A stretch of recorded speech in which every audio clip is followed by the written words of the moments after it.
السلام علیکم ورحمۃ اللہ وبرکاتہ۔ محترم ناظرین، اس وقت ہمارا ملک تاریخ کی نازک ترین دور سے گزر رہا ہے۔ خاص طور پر 2022 کا الیکشن اس ملک کے مستقبل کو طے کرنے والا ہے۔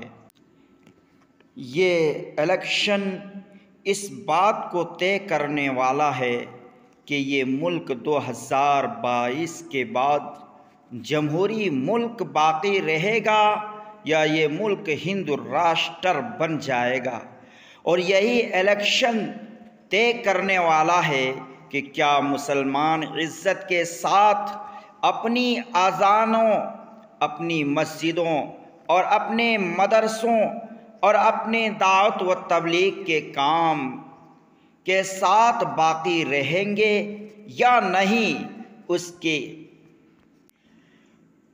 اس وقت جو پارٹی اقتدار پر ہے، اس کے مسٹروں نے جگہ جگہ صاف کہا ہے کہ وہ یو پی کے 2022 کے الیکشن کے بعد یہ اس ملک کے دستور کو بدل دیں گے، اور انہوں نے یہ بھی اعلان کیا ہے کہ 2022 کے الیکشن کے بعد پھر اس ملک میں الیکشن کے نوبت ہی نہیں آئے گی۔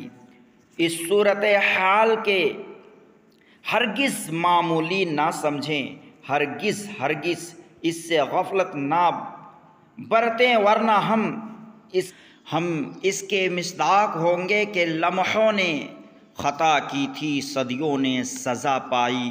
خدا نہ خواستہ اس وقت مسلمانوں نے تھوڑی بھی اس الیکشن میں غفلت کر لی تو اس جرم کی سزا صدیوں تک بھگتنی پڑے گی۔